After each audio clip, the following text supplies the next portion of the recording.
Балалар сәлем, қайырлы күн. Бүгін бізде келесі сабақтардың бірі, яғни бақыт гормондары деген тақырып. Кеше зиянды сусындар туралы өттік. Әркім неше түрлі инсайттарын жіберіп отыр. Кейбірлер айтады, апай, мені қатты шошыттыңыз, мына видеоларды көргеннен кейін мүлде енді кола, пепсиге жоламаймын. Себебі кола, кеше сабақта айттым ғой, осындай үлкен бір бөлмеге су толтырып қойса, кішкентай бір аспартам деген қант салса, оған ол түсте береді, оған ол дәм де береді. Сосын олардың құрамында тағы да бір сондай қосылғыштар бар. Біз үнемі ішкіміз келіп тұра береді. Бір коланы іштің бе, артынан міндетті түрде ішесің. Одан кейін міндетті түрде, себебі мида қазір мен айтатын мына жерде бір гормонды ол оятады. Қай гормон екен, қазір бөлісеміз. Жалпы бізде 4 түрлі гормон бар. Ең біріншісі дофамин деген гормон. Мысалы бір асхананың алдында өтіп бара жатасың, күшті иіс шығады. Иіскеген кезде мидан мұрын арқылы ақпарат миға барды да, мынаны жемесең болмайды деген дофамин деген гормон бөлінді. Жегің келді. Қатты аңсап келген затты жеген кезде, вот дофамин гормоны. Екінші жағынан ол армандаған кезде бөлінеді. Мен сендерге армандар туралы шексіз айтам. Негізі сабақтар бір-бірімен кәдімгідей бір цепочка сияқты байланысып жатыр ғой. Мына сабақтың жалғасы біздің ертеңгі армандар туралы тақырыбымызда болады. Жалпы армандаған кезде дофамин гормоны бөлінеді. Мысалы мен таңертең тұрамын да. Тұрған кезде кейбірлер болады ғой, жалқаулығы басып, ұйықтағысы келіп, таңертең не үшін ұйықтап қаламыз? Арманымыздың жоқтығынан. Ал арманы бар адам ешқашан жалқауланбайды. Ол жасай бергісі келеді. Мені таңертең көзімді ашқанда бірден тұрғызатын күш осы армандарым. Армандаған кезде дофамин деген гормон бөлінді, сен өзіңді керемет бақытты сезінесің. Екіншісі, бізде серотонин деген, о болу керек. Серотонин деген гормон, ол өзіңді бір күшті сезінгенде, мысалы бір күшті жұмысты жасадың, сол кезде сені мақтайды. Ой, менің асыл жаным күшті, бүгін 5 алып келіпті. Ой, шалқар, бүгін бұлай жасады. Көбісіне мені мақтап жатады еді. Айнұр, міне бүкіл Қазақстанды оқытып жатыр деген кезде сондай бір гормон бөлінеді. Өзіңді күшті сезінесің. Яғни біреу мақтаған кезде сенен бөлінетін гормон. Түсінікті ма? Екіншісі, жақсылық жасаған кезде бөлінеді. Мысалы, енді өзіңнен кішкене жағдай төмен адамға шынайы бар ниетімен жақсылық жасадың, сенің денеңнен серотонин гормоны бөлініп тұр. Ешқашан шаршамайсың. Мысалы, мен 2017 жылы Қазақ ұлттық университетіне бірінші курс болып келген кезде осы Алматы Қайырымжандар деген топқа тіркеліп алдым. Кілең еріктілер ақша жинап, бір отбасына көмектеседі, ақша жинап, тағы бір қыздың еміне деген сияқты. Сол кезде сенесіңдер ма? Аптасына бір рет бір зат ұйымдастырамыз, базарға барамыз, тамақ сатамыз деген сияқты. Сол кезде ақшаны жинап, кісіге апарып берген кезде, ол кісі шынайы қуанады ғой, біреу саған жақсылық жасап отыр.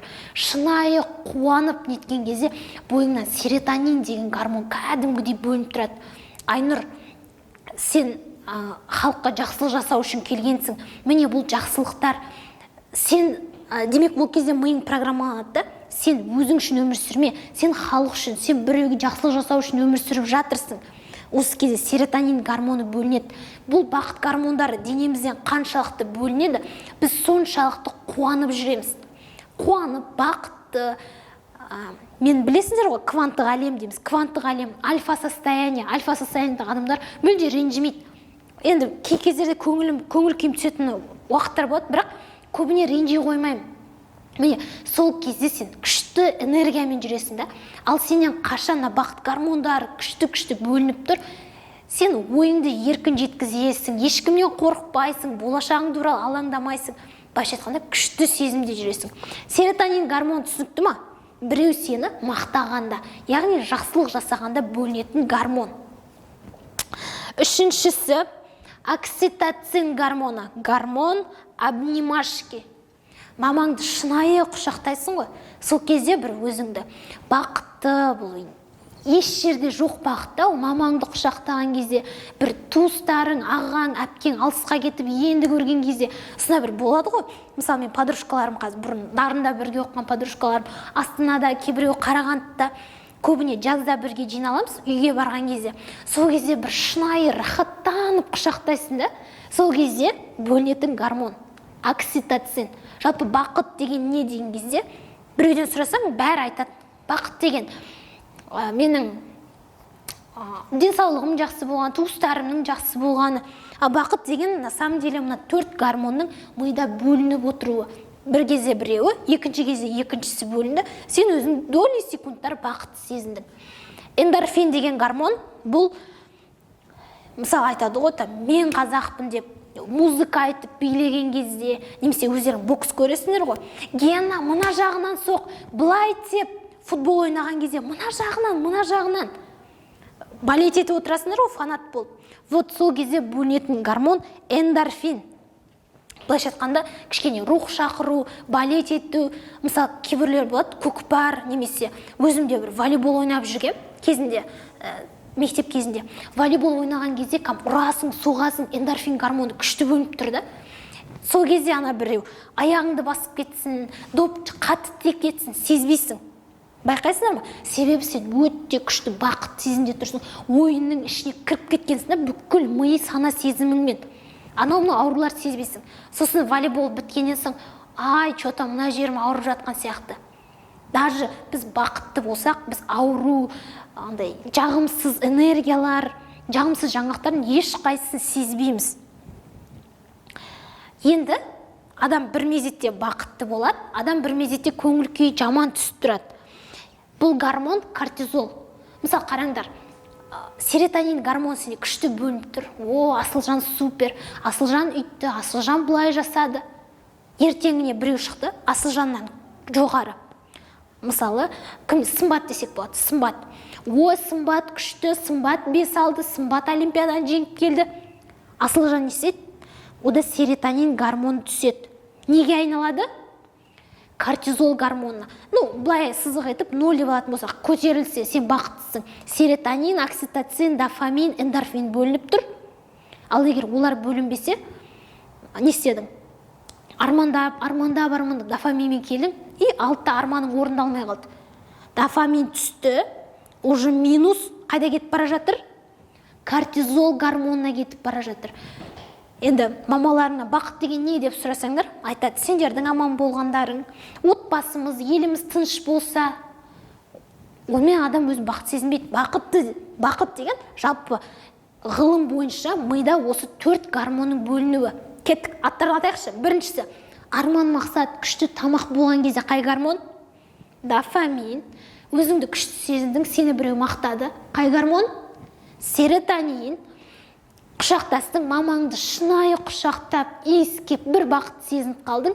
Гормон обнимашки, окситоцин. Сен біреуге фанат болып, сенің сүйікті боксерің, сенің сүйікті футболшың гол соқты, не істейсің?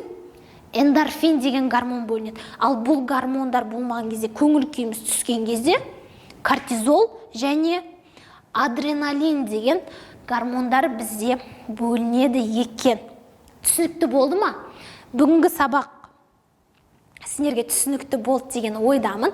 Келесі сабағымыз дофамин гормонның ары қарай жылжытылған нұсқасы.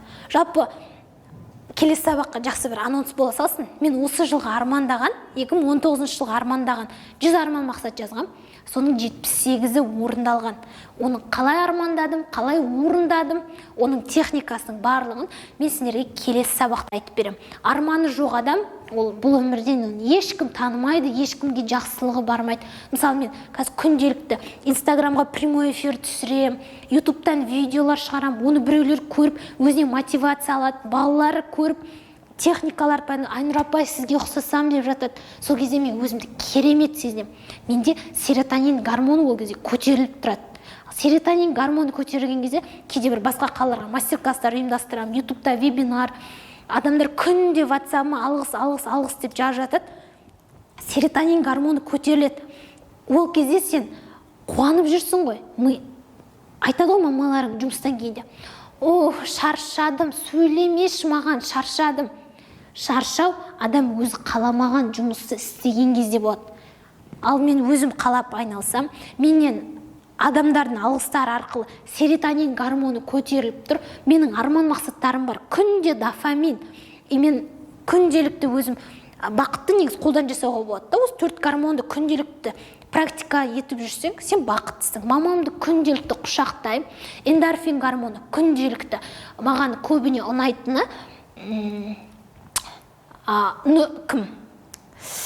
Қуандық Рақымның «Мен қазақпын» деген өлең. Күнде мен қазақпын, бойымдағы қан қазақ, билеп тұрып, немесе жолда келе жатқанда, құлағыма наушник, фитнеста жүргенде, жүгіріп тұрғанда соны тыңдап, эндорфин гормонында күнделікті окситоцин гормоны, күнделікті армандар картама қарап, дофамин гормонын және адамдардан алғыс алу арқылы, сендерден алғыс алу арқылы серотонин гормонды көтеріп отырам.